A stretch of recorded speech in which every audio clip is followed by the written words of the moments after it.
One day, the great Allah, Lord of all the worlds, informed Hazrat Jirjis, peace be upon him, through divine revelation. O Jirjis, go to Palestine. Go there and call the King Dadiyanus to the true religion.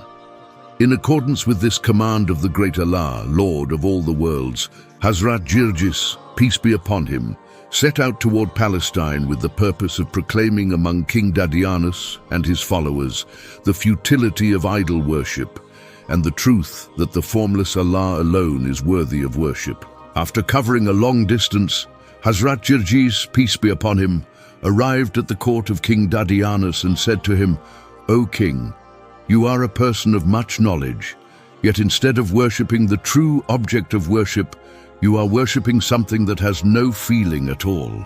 It is truly very regrettable that one who cannot bring good and benefit to himself, how will he bring good to others? O King, I hope you will put an end to idol worship.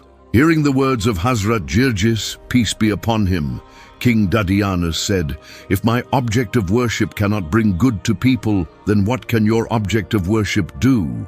You can see with your own eyes that my object of worship has power, which is why he has made me the owner of kingship and wealth. On the other hand, your object of worship is powerless, which is why you have no wealth at all. Rather, you are spending your days in poverty. King Dadiyanus then added, I advise you to stop worshipping whoever you are worshipping and begin worshipping our idols. You will see that your welfare will be achieved just as ours has been. Hearing this, Hazrat Jirjis, peace be upon him, said, Look, O King, the life of this world and the wealth of this world are all temporary and fleeting. On the other hand, the life of the hereafter and its wealth are all eternal, with no end. To attain the happiness of the hereafter, one must certainly give up worldly pleasure. One must endure various kinds of hardship and suffering. And that is what I am doing, because compared to eternal happiness and joy, the happiness and comfort of this world is utterly insignificant. Hearing these words of Hazrat Jirjis, peace be upon him, King Dadiyanus asked, What is the example of your happiness and comfort of the hereafter? Hazrat Jirjis, peace be upon him, answered, The example of the happiness of the hereafter is the paradise of profound peace and joy, where there is no place for any kind of suffering or worry. Whoever is able to enter that paradise, all suffering and sorrow will become forbidden for him. On the other hand, whoever remains in this world neglects the formless Allah and worships idols, his place in the hereafter will be hell. And there, for all eternity, he will continue receiving the torment of fire. Hearing this kind of clear statement from Hazrat Jirjis, peace be upon him, King Dadiyanus became furious at Hazrat Jirjis, peace be upon him, like a blazing fire, and said, I see that your audacity and boldness have crossed all limits. Standing before me, you dare to condemn our idol worship, malign the deities, and boast about your object of worship. Now I want to see which of your objects of worship saves you from my punishment. Saying this, the king immediately thundered out, Where are you? Who is here? Arrest this man, crucify him, and kill him. The king's command was obeyed at once. The king's loyal disbelievers crucified Hazrat Jirjis, peace be upon him, killed him, and threw him into a blazing bonfire. But what a wondrous glory of the great Allah, Lord of all the worlds, and what an unbelievable matter!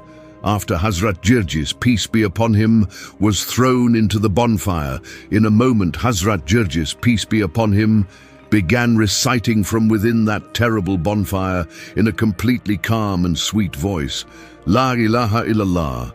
And he began saying, O people, know that there is no object of worship except Allah. All of you worship him and avoid abominable idol worship. Seeing this extraordinary event, King Dadiyanus said, How is this man still alive until now? However it may be, he must be finished. You, put him in a cauldron full of water and start heating the water. Keep boiling it until his body melts in that intensely hot water. Hearing this, the king's people boiled him continuously for 1 day and 1 night. But it was seen that nothing at all had happened to Hazrat Jirjis, peace be upon him. Just as a fish swims in water, Hazrat Jirjis, peace be upon him, was swimming with perfect joy in the water. In that hot water he did not experience even the slightest distress or discomfort. From within that hot water he said, "O foolish king, leave the wrong path. There is still time. Take the path of righteousness. If you take the path of righteousness, its outcome will be beneficial and auspicious." King Dadiyanus, in the shame and agitation of his failure, became bewildered. He could not figure out what to do at all. This time he told his people, "Now you do one thing. Put copper in the cauldron and start boiling it. When it melts and takes the form of liquid, then put him in that cauldron, seal the mouth of the cauldron, and start boiling again." The king's soldiers began working according to the instruction. When the molten copper was bubbling in the cauldron over the fire, they opened the lid of the cauldron and saw that Hazrat Jirjis, peace be upon him, was sitting inside the cauldron in a cheerful state. Seeing this scene, the king asked him in astonishment, "O Jirjis, tell me, how are you saving your life from all these terrible punishments of mine?" Hazrat Jirjis, peace be upon him, said, "What would you understand of the peace of my great Allah? Whoever he protects, not even the combined power of 1,000 tyrant kings like you can do him any harm. You are mistreating me for no good reason. I still advise you, take initiation into the pure religion of Allah and abandon the worship of those false gods and goddesses." Hearing the words of Hazrat Jirjis, peace be upon him, King Dadiyanus roared in fury once more and called some of his people and said, "You take iron rods and hold them in a blazing fire. When they become heated and take the color of fire, press them down on the head of Jirjis and keep giving Jirjis this punishment until his soul leaves his body." Then the torture of Hazrat Jirjis, peace be upon him, began once more. But by the immense grace of the great Allah, praise and glory be to him, Hazrat Jirjis, peace be upon him, felt no kind of pain from that either. In short, this attempt to kill Hazrat Jirjis, peace be upon him, failed completely. Then King Dadiyanus began thinking about how Hazrat Jirjis, peace be upon him, could be killed. Not finding any effective means, he gave instruction to his people. "Take Jirjis to the prison, lay him face down on the ground, and continuously strike his feet and head hard with iron rods, and place heavy stones on his back so that his tongue comes out." Then they took Hazrat Jirjis, peace be upon him, to prison, laid him face down, placed large stones on his back, and several people began striking him unceasingly with iron rods. This severe torture continued without pause. At this time, an angel arrived from the great Allah, Lord of all the worlds, and said to Hazrat Jirjis, peace be upon him, "O Prophet of Allah, the severe torture that the sinful disbeliever has begun inflicting upon you is truly beyond the limits of endurance. Nevertheless, relying on the great Allah, maintain your patience. By doing so, your rank in the court of the great Allah will increase manifold. Do not under any circumstance lose your patience."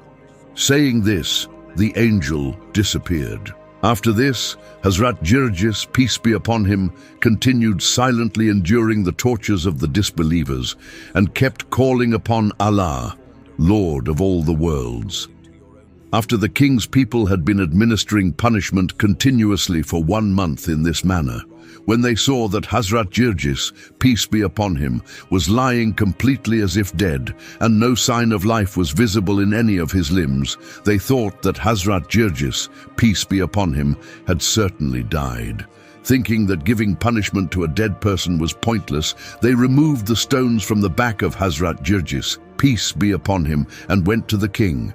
They delivered the news to the king that Hazrat Jirjis, peace be upon him, had died. Upon hearing this news, the king was very happy and breathed a sigh of relief, thinking that after so long, a great danger had finally been removed from him. But the next day, when the king came to his court and began the royal proceedings, At exactly that moment, Hazrat Jirjis, peace be upon him, came and appeared in the king's court and began saying to King Dadiyanus, "O king, I have come to your court once more for this reason. You should still come to your senses. I am warning you again and again, leave the path of error and take the path of righteousness." Upon seeing Hazrat Jirjis, peace be upon him, it was as though the sky had fallen on the king's head. The king could not understand at all by what means Hazrat Jirjis, peace be upon him, was saving his life every time from such great suffering and torture. Then the king began thinking about by what process he could end his life. After thinking for a while, King Dadiyanus ordered that a saw be brought to his court. Then he ordered his people, "Cut the body of Jirjis, peace be upon him, into 2 pieces, cut it into pieces, and then take them to the caged tiger. I want to see that the tiger has eaten his flesh." After that, the king's people split Hazrat Jirjis, peace be upon him, in 2 and gave that flesh to the tiger and went away. But that tiger, far from eating the flesh of Hazrat Jirjis, peace be upon him, picked that flesh up with great honor and respect and placed it on his own back. At this time, by the command of the great Allah, Lord of all the worlds, an angel arrived there and breathed life into that flesh. And immediately Hazrat Jirjis, peace be upon him, took his previous form exactly as before and came to life, sitting on the tiger's back. On the other side, King Dadiyanus, thinking that after so many days the trouble of Hazrat Jirjis, peace be upon him, had finally been resolved, had applied himself to the affairs of the royal court with an easy mind. Exactly at that moment, Hazrat Jirjis, peace be upon him, rode into the royal court on the back of that tiger. Seeing this scene, the king and every single person in his court trembled with fear. They all began thinking to themselves that Hazrat Jirjis, peace be upon him, would now spare no one. He would take the lives of all of them through the tiger. But Hazrat Jirjis, peace be upon him, did nothing of the sort. He only said once to the king, "O King Dadiyanus, witnessing the power of Allah and thinking of the punishment of Allah, now return to the path of Allah." Saying this, Hazrat Jirjis, peace be upon him, departed once more. But the sinful king and his entourage once again showed no sign of any wisdom. They began saying to each other that Jirjis, peace be upon him, was evidently a fearsome sorcerer, and it was through the power of sorcery that he was saving his life in this manner. Therefore, they would have to seek the help of some sorcerer even greater than him. Then all the principal and foremost sorcerers in the kingdom were summoned to the royal court and told, "If you can finish Jirjis through sorcery, you will be rewarded beyond your imagination. We will give you so much reward that you cannot even imagine it." Upon hearing the king's words, the sorcerers said, "What sorcery has Jirjis learned? We will destroy him through sorcery without any difficulty. O King Dadiyanus, you have no reason to worry." Hearing the words of the sorcerers, the king said, "I have no confidence in your words. Show me a little of how powerful your sorcery is." Then the sorcerers blew on the ground, and 2 enormous pythons came into existence. Those 2 pythons, raising their hoods high, began running about in every direction. A moment later, when those 2 snakes were brought under control, they were transformed into 2 cows. Using those 2 cows, a piece of land was plowed, wheat was sown in it. It immediately became plants, produced a crop, and ripened at the same time. Then that crop was harvested, flour was made, bread was prepared from it, and that bread was fed to the king, and all of this took only a very short amount of time. Seeing this strange, extraordinary, astonishing event, the king and all his people thought that there was no way Jirjis could escape from this extraordinarily powerful sorcerer today. Then the king began to smile and thought to himself, "Now Jirjis's feats of sorcery will come to an end. Every last feat and miracle of Jirjis will be completely exhausted and destroyed. I cannot even imagine what state Jirjis will be in. Now let us see how he survives and which Allah saves him." King Dadiyanus was thinking all these things and laughing. Then King Dadiyanus, overcome with joy, gave the sorcerers many valuable gifts even before they began the main task, having only seen a sample of their sorcery. He told the sorcerers, "The rest of your reward is stored with me. You will be given the reward after the work is done, and this small amount of gift I am giving you out of the joy I felt watching your sorcery. After the main work is completed, I will give you valuable gifts as reward." After receiving the reward, the sorcerers said, "O king, you have no reason to worry. Just wait and watch what we do to him. Jirjis will not escape from our hands. Until this day, no sorcerer has escaped from our hands. You sit in your place and watch what state I reduce Jirjis to." Then the king said, "Now apply yourself to your main task. Turn him into a dog through sorcery, and let the street dogs all come together and bite and torment him. Then make arrangements to kill him." The sorcerers said, "Your Majesty, turning him into a dog is a very simple matter, but since that is your wish, we are doing exactly that. Please wait." Then the sorcerers brought a cup of water, recited incantations over it, and blew into it. Then they said to the king, "Your Majesty, have this water given to Jirjis to drink." Then King Dadiyanus had Jirjis, peace be upon him, brought to his court, held that cup of water before him, and said, "O Jirjis, drink this water right now." Then Hazrat Jirjis, peace be upon him, without any hesitation, took the name of Allah and drank the water, but after drinking that water, no kind of effect was visible in him at all. Then the sorcerers asked in astonishment, "O Jirjis, having drunk the water, are you noticing any kind of change within yourself?" Hearing their question, Hazrat Jirjis, peace be upon him, said, "What kind of change should I notice? However, I was very thirsty. After drinking the water you gave me, by the mercy of Allah, my soul has been cooled. This much of a change I am certainly noticing." Upon hearing the answer of Jirjis, peace be upon him, the sinful disbelievers were completely astonished. Not another word came from their mouths.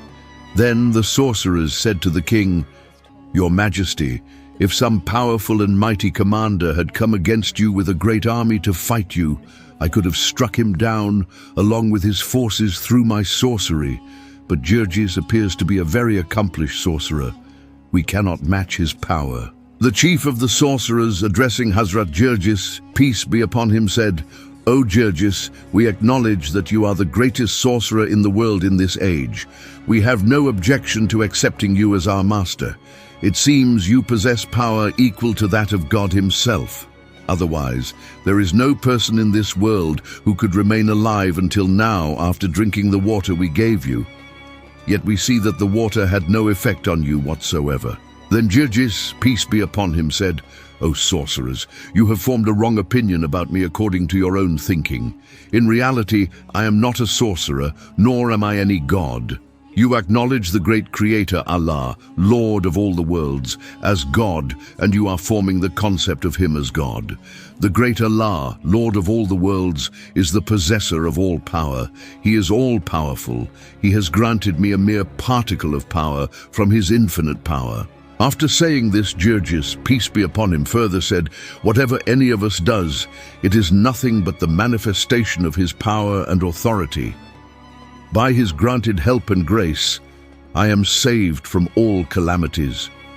Whoever He protects, no one has the power to cause him even the slightest harm. I have been sent by Him to proclaim His message." With the best sorcerers of the kingdom accepting defeat before Hazrat Jirjis, peace be upon him, in this manner the fame and reputation of Hazrat Jirjis, peace be upon him, spread throughout the entire kingdom. That he was truly a prophet of Allah, almost all of the general public of the country began to believe. Therefore, people in general began coming to Hazrat Jirjis, peace be upon him, in times of trouble, and began praying to Allah through him. One day a woman came to Hazrat Jirjis, peace be upon him, and appealed, "O Prophet of Allah, I am a destitute and helpless woman. The only possession I had was a cow, and with its milk my days passed. Suddenly that cow has died.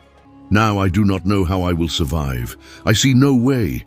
Therefore, if you would pray in the court of the great Allah and bring my cow back to life, it would be of great benefit to me." Hearing the woman's words, Hazrat Jirjis, peace be upon him, said, "Take this staff of mine and go.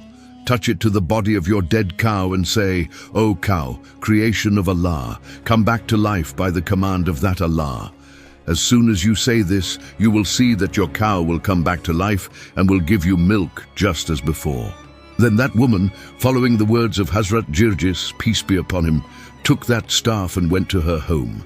And coming to her home, the woman went to her cow, following the words of Hazrat Jirjis, peace be upon him, and said, "O cow, creation of Allah, rise back to life by the command of that Allah."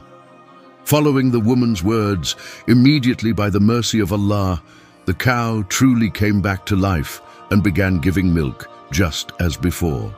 Subhanallah.